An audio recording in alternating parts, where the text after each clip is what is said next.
Okay, Cam, we're going to talk about doing research for theological essays, and actually it's so long since I've done my badge now I can't remember how to do this, so I better ask you the questions. So assuming you've got someone who hasn't really done much theological research before, they've got a theology essay topic sitting in front of them, something about, let's say, doctrine of God. Where do they start? Yeah, in a lot of ways this question reminds me of the question that I asked a senior scholar at the University of Edinburgh when I got my job at Covenant College. I said, what's some advice that you would give to a young lecturer? And one of his pieces of advice was have one or two systematic theologies or authors on your bookshelf that when you have to give a lecture and you don't know what you're talking about, you pull them off first because you really trust them. I think I would say the same thing to a young researcher, somebody that's writing a research paper for the first time.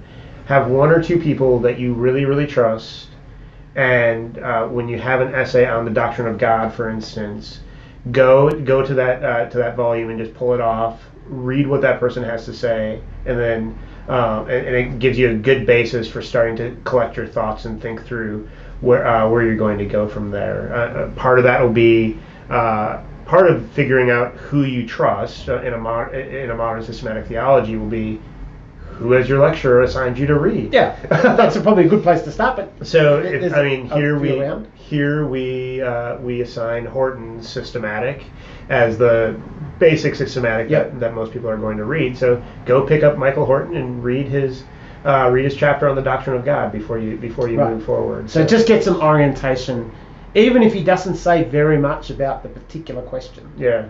Although normally you'll find a book like that probably will touch on it.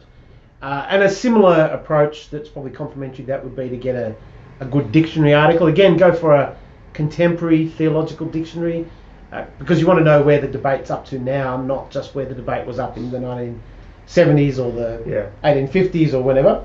Yeah. Yep.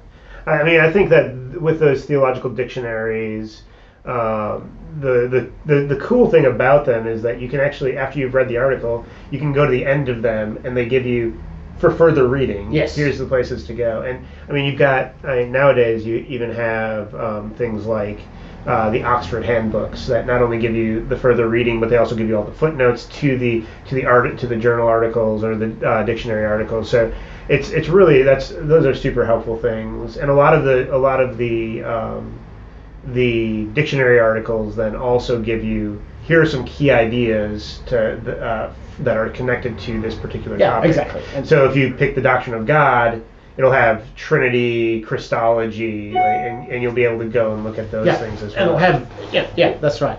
So you want to map out what are the key ideas, and even what's the vocabulary. You might want to go back and look at what are the terms that are used in your question and make sure you understand what those terms mean. And at the same time, you're keeping your eye out for who are the interesting and important thinkers in this area. You're not going to interact with all of them, but it's good to have a bit of a feel of the field. And we were talking in the previous video about getting a good interlocutor, and it's better to find someone who's a relatively big name and who other people have interacted with as well, and a dictionary article or a textbook will probably help you find out some of those. Yeah, and I think from there then you just start following footnote trails. Like you figure out, okay, who are the people that are being cited multiple times, and like, let me follow those footnote trails. Yeah. Because these people obviously are if I've looked at a systematic theology and I've looked at a couple journal articles and the same names show up, okay, these are going to be important people that I need to at least know that they've said something, and that then allows you to kind of move forward from there. I think one of the biggest things as well in doing research is just knowing the caliber of book that you're reading, or article, because oftentimes I'll read an essay, once again, not here because we're all brilliant here, but at other places I've read articles wherein it's supposed to be an academic article, so it's supposed to be up here, but the sources that they're dealing with are at a popular level. Right.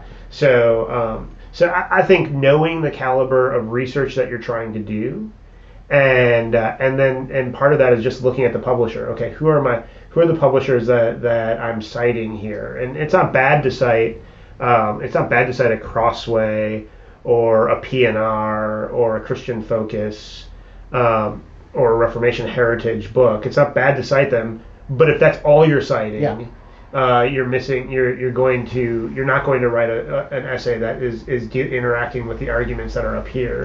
So you want to look for publishers like Oxford University Press, Cambridge University Press, T&T Clark, Brill, all of these big end academic publishers. So, I mean, even places like Baker Academic. Erdmann's have. Erdmann's normally more on the academic. Erdmann's, Westminster John Knox, those types of people. And at the same time, you don't want to so discredit the popular level folks like PNR and whatnot, because they actually oftentimes have published a scholarly book. That it's not so much that oftentimes those academic publishers will never publish anything popular, but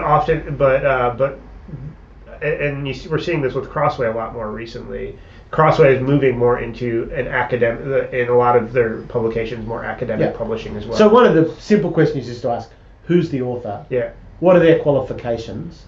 Do they have a degree, preferably a PhD, and from a accredited institution? If you don't know anything else about the person, at least check that.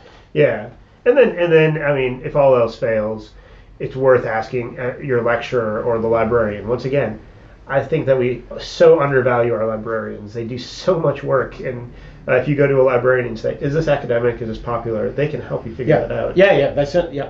So let me just mention a couple of kind of nuances or caveats about what we've just said. One is we do want students to push up into reading academic, high-level work, but there is a danger of going too far, especially in first year and maybe in second year, that you just end up diving into something you really aren't equipped for yet and can't understand.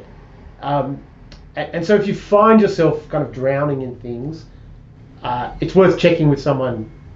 Am I understanding this, or is there a simpler introduction to this first? So that was one. The other one was definitely ask faculty, ask the lecturers for suggestions to read. But don't come and ask us, what should I read for the essay?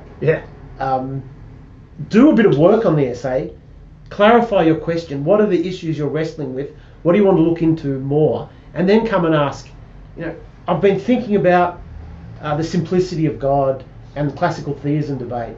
Where do you think it'd be worth reading? And that's far more helpful.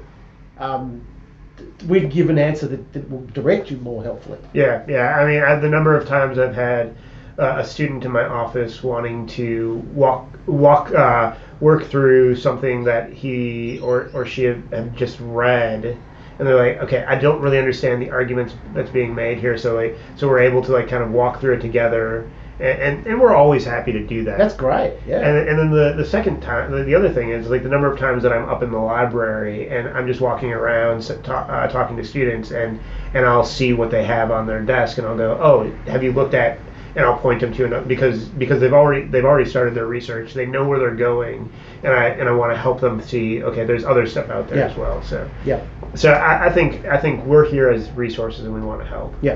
So I think the whole thing not the whole thing. That's way overstated. One important bit of doing all of this is not diving into a lot of reading too quickly. Sitting back, surveying, working out, coming up with a list of 20 things you could read.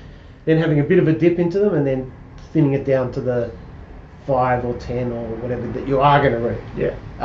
But rather than just taking the first 5 things you find and thinking that's got to be my bibliography. A bit more strategy. And I think that starts with that wide survey at the beginning. So wide survey, and then narrowing into a few things that you're going to dig deeper into. This is basically how I wrote my PhD.